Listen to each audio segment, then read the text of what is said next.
Welcome back to GBGuns, and if you've been following the channel for a while, you definitely recognize L2D Combat, and of course, the Shield 2.0. What you may not know is these two are compatible. That's what we'll be taking a look at next on GBGuns.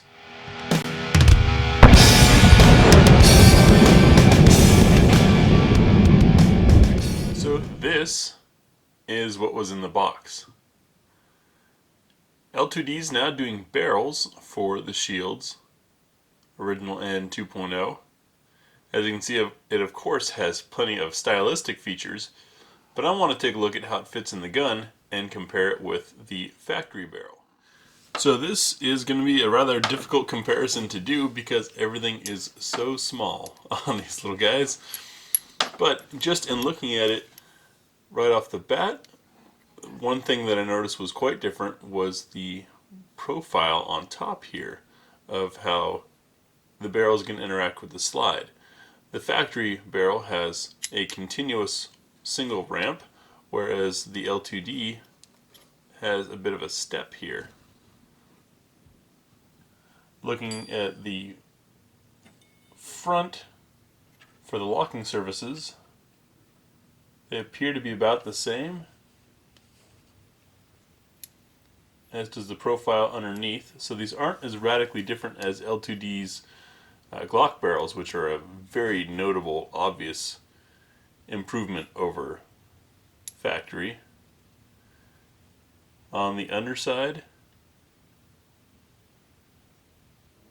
looks like a bit of an easement of a ramp there.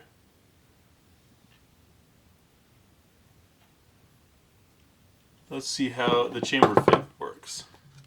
So of course, as always, we're using our Nosler match. If you've watched the channel for any length of time, you know we use Nosler because they have the most precise fitting and most consistent ammunition that we've tested to date. Dropping the round in, we can see that chamber support is complete. It goes to just about the edge of the casing.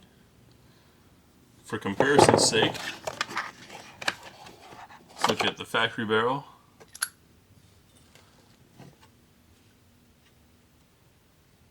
Actually looks like the L2D offers a little more support and contact all the way around.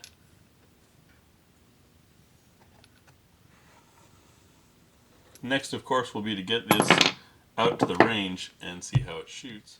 Installed, it certainly looks good. And I can feel that two-step ramp there. It's very smooth unlocking and locking. That would probably aid in reliability beyond how reliable this gun already was. And that's good looking. Let's get it out to the range and see how it shoots. And for what's for dinner, once again, we're going from 165 all the way down to 65 grain to see what cycles. Each bullet has a different shape, overall length, curvature. Starting with Hush 165 grain, Browning's 147 grain, Federal 124 grain HST, Blazer 124 grain aluminum, because aluminum expands quicker than brass. Then we've got a zinc plated 115 grain gold dot, steel case 115 grain from Tool Ammo. Steel doesn't expand as much, so sometimes you have cycling issues from that. A light for caliber 100 grain low recoil from Hornady. Continuing even lighter, we've got Winchester Wing Clean 90 grain. The Liberty 65 grain, which is 200 feet per second faster than the Inceptor 65 grain. Let's see how it does. 165 grain Hush from Freedom Munitions. So, Browning 147 grain. Federal 124 grain HST. Blazer 124 grain aluminum case. Gold dot 115 grain hollow point. 115 grain steel case. Hornady 100 grain critical defense light. Winchester Wing Clean 90 grain. Those will be 65 grain. 65 grain. From 7 yards using Nosler 115 grain match.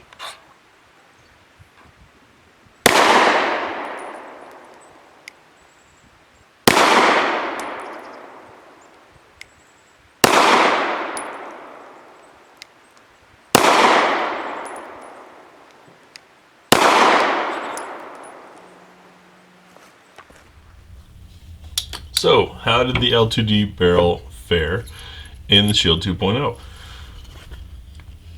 It ran every round that I tried, which is excellent. Tells us that chamber and overall shape design is excellent.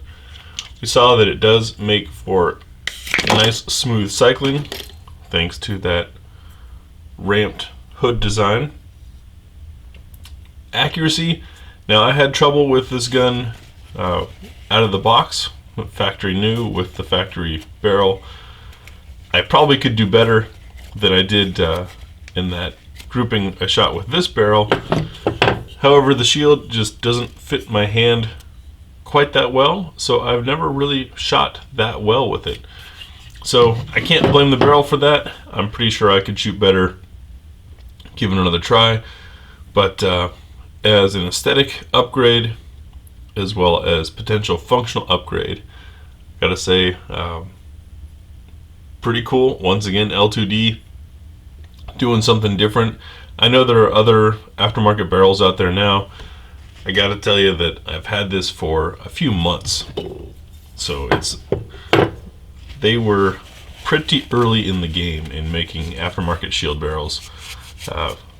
Long before I saw other people advertise theirs, but I didn't want to rush to give you guys a report.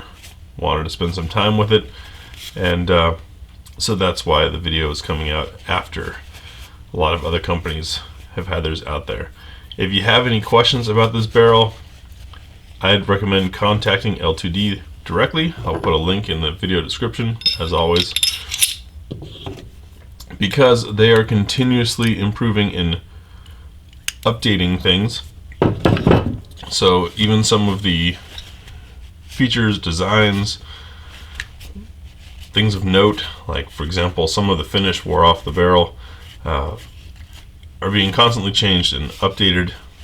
So what you see on mine is probably not as good as what you would see on one that you ordered today. Thanks for watching. Let me know your thoughts in the comments below. And see you in the next video. I always end up doing that on these shields.